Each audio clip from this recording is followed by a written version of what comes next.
कुछ दिन पहले मैं सौरभ बहुगुणा जी का एक वीडियो देख रहा था। सुबोध उनियाल के पास गए थे, आपके गांव के कुछ लोग भी गए थे, जो बीजेपी के समर्थक होंगे वो गए थे। उस वीडियो में बहुगुणा जी कह रहे थे कि हम गौठा को राजस्व ग्राम बनाएंगे। ऐसा था? मैं गलत कह रहा हूं तो मुझे बता देना। किया था कि राजस्व ग्राम क्या है? क्या किसी को पता है राजस्व ग्राम क्या है? पता है किसी को राजस्व ग्राम? आप लोगों ने ताली भी बजाई होगी और थाली भी बजाई होगी, लेकिन किसी को नहीं पता होगा राजस्व ग्राम है क्या। और ये बात बहुगुणा जी ने 5 साल पहले भी कही थी। कमाल की बात यह है, और उससे पहले विजय बहुगुणा जी, उनके पिताजी ने यह बात कही थी। अगर मैं गलत नहीं कह रहा हूं तो मुझे बता देना।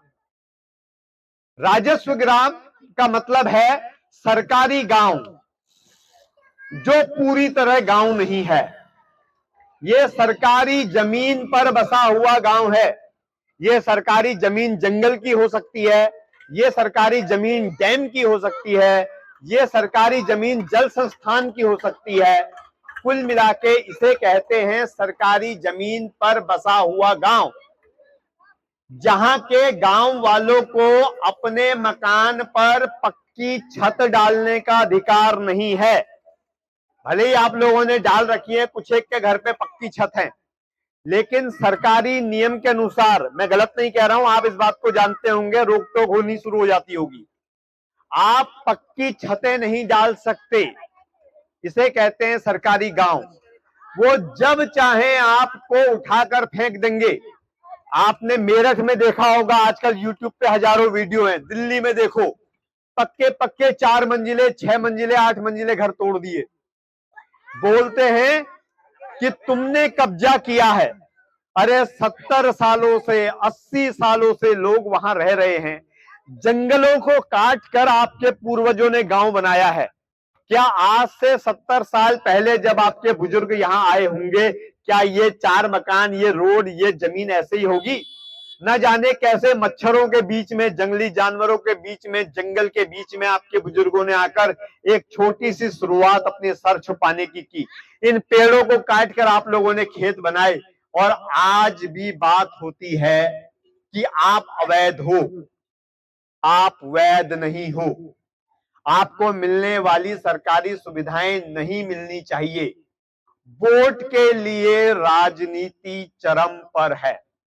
मेरा सीधा कहना है, मैं राजस्व ग्राम या वन ग्राम बनाना नहीं चाहता। गौठा, लौका, इन जैसे जितने भी गांव, क्या ये गांव यही हैं? पहाड़ों में भी तो हैं। वहां बुजुर्गों ने जाकर पहाड़ काट कर अपने गांव बसाए, जो आज भी अवैध हैं।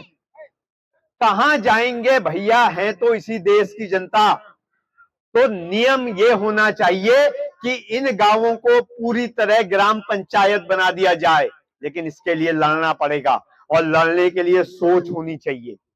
मेरे पास वो सोच है, इसलिए आपको वन ग्राम, राजस्व ग्राम और पूर्ण ग्राम पंचायत को समझा पा रहा हूं। पूर्ण ग्राम पंचायत का मतलब होता है जो गांव आपका गांव हो, जहां आपको रोड, नाली, पक्के मकान, हर सुविधा मिले, जहां आपको कोई रोक टोक करने वाला ना हो, उसे कहते हैं पूर्ण ग्राम सभा।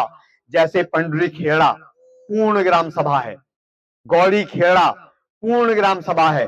नए गांव के कुछ हिस्से जैसे आपकी तरह कच्चे हैं, लेकिन बाकी की पूर्ण ग्राम सभा है।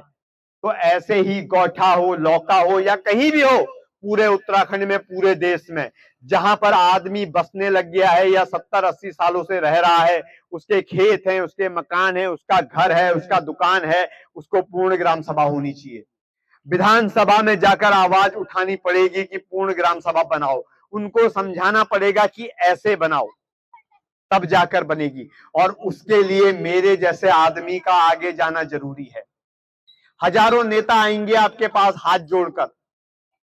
सौरभ बहुगुणा जी भी आएंगे 15 चमचों के साथ हाथ जोड़कर। 15 से 20 लोग होंगे, जिसमें से 5-7 लोग आपके गांव के भी होंगे, जो भैया जिंदाबाद, सौरभ भैया जिंदाबाद करेंगे। क्योंकि वो सौरभ भैया की दारू पीते होंगे, सौरभ भैया के घर पे मट्ठा टेकते होंगे, मुर्गा खाते होंगे, मछली खाते होंगे। जय सौरभ भैया, तय सौरभ भैया, बात खत्म। एक बार सौरभ भैया जीतेंगे, उसके बाद भैया तू छोटा भैया गांव में बैठे रहे, टाटा बाय बाय है।